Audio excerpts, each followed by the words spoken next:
Fiber optic network.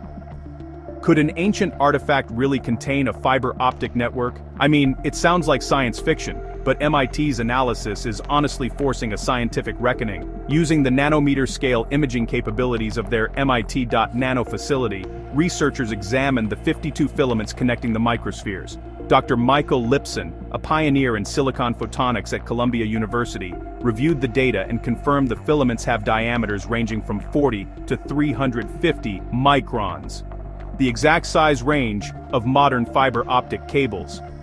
High-resolution electron microscopy revealed they are translucent, non-metallic, and composed of an incredibly pure silica-based glass. What's more, MIT's analysis suggests they were embedded within the metal matrix as it was being formed. Dr. Lipson noted this would require something akin to advanced additive manufacturing to avoid shattering the fragile glass strands under immense heat and pressure. These aren't just simple glass threads, their structural purity suggests they were designed for efficient light transmission, making them a high-performance data network that rivals our own.